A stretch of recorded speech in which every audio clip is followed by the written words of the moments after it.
In the beginning of using Photoshop in this course, you're really just going to be focusing on basic editing. Later on, we will start to work with more complex tools and features of Photoshop. But for now, just the basics. So I'm going to go ahead and open up another image.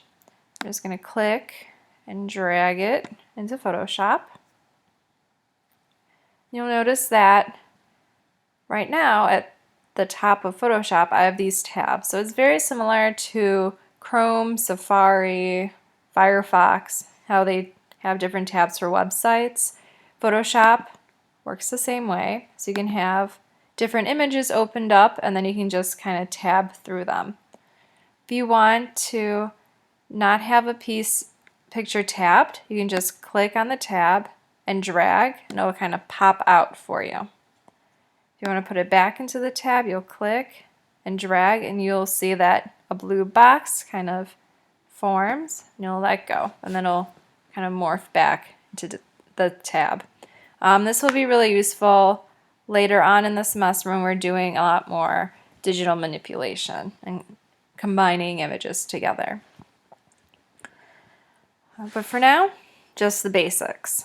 So when dealing with the basics of color photography, you're going to be looking at fixing the exposure, so how light and dark your image is, and then the color balance. So for this image, it's a little too dark. You're not seeing a lot of detail in the shadows. The colors are a bit dulled out. The exposure just had too much, not enough light when it was shot. So we can easily fix this in Photoshop. So you'll notice on the right hand side under layers you have a little area where it's a little miniature version of your picture and then it says background. And then there's a little lock. This is your original layer. So Photoshop works in layers, and as you add images to it, do adjustments, you'll get layer on top of layer on top of layer. When you're working with Photoshop, I always suggest having a copy of your original. So just in case something happens, if the computer freezes, if Photoshop starts acting up, just starts doing weird things, if the computer shuts off, at least you still have your original to go back to. So what you'll end up doing is you'll be making a copy of the background. So to make a copy of the background, you're going to click on the bar and you'll drag it onto this little icon that looks like a white square with its corner lifted up. So when you hover over that and let go, you'll see that a background copy is made. So background copy is now on top of the original background. So whatever layer is on top, that is the layer you see. You can toggle between the two and you'll see right now the original background is highlighted. That's steel blue. When I click on background copy, that is now that blue color. So you want to make sure that you're always clicked on the correct layer when you're doing any sorts of edits, whether it's erasing, painting, adding text, whatever it may be. You want to make sure you're clicked on the correct one. So right now we're going to focus on fixing the exposure of this image, making it brighter, getting the colors a little bit richer, and not having so much darkness in the shadows. So to do that, we're going to be looking at our adjustment layers. So above layers, we have adjustments. There's a lot of these little icons throughout. And each icon, when you hover over it, it'll tell you what it is specifically for. When working with exposure, there are a couple routes you can go. One of them is brightness contrast. So brightness contrast is the icon that has a sun. When you click on it, you'll see a window pop up. You'll also see a new layer pop up on top of your background copy.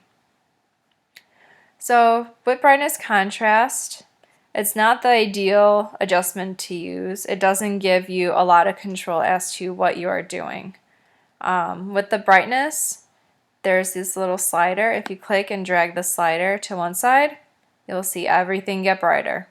If you drag it to the other side, you'll see everything get darker. It's kind of an all or nothing adjustment. It really doesn't give you a lot of control. With the contrast, same thing. You move it one way, you'll get more contrast. You move the other way, you'll get less contrast.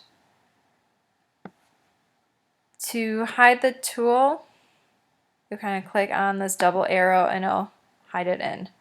But when you click back on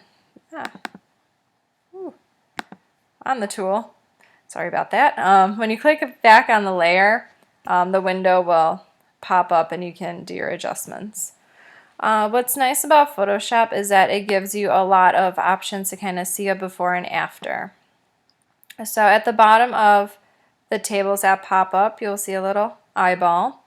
Okay, when the eyeball is open, you see what the adjustment is doing. When the eyeball is not clicked, you'll see the before. So we have the before, the after, before, after. So this gives you a preview as to kind of what changes have been done, if it's good, if it's not good. Okay. So with this, I really don't like what it's doing. I'm still not getting as much range in my values as I'd like. So brightness and contrast for me isn't cutting it. So this layer, I'll be able to delete it. So to delete the layer, I'm just going to click and drag it to the bottom to the trash can, and that layer will just disappear. My suggested route for adjusting your exposure, so your lightness and darkness, is to use something called levels. So the levels icon is kind of like a mountain range. It's a representation of a histogram. So when you click on that, you'll see levels pop up as a new layer, and you'll have a new table open up for you. In the very center, you'll have some sort of white mountain looking thing. This is your histogram. It's going to be different for every single image that you do. This shows the values for black, gray, and white and how much of it you have. So really think of it as a graph. At the bottom, we have black, gray, and white. So wherever there's a lot of that mountain area, that means we have a lot of that value.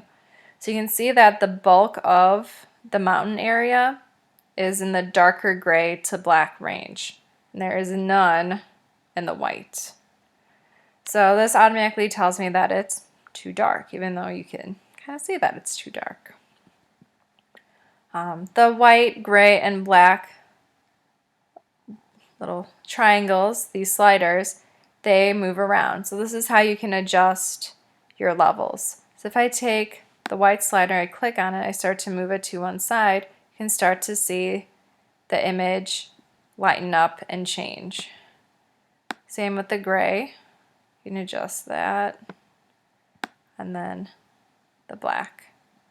So this gives you a lot more leeway, an opportunity to really change your image to look how you want it. Once again, there's an eye at the bottom, so you can see the before and after. So you can always go back and change your levels by double clicking on it, and then you can tweak it from there as you need to.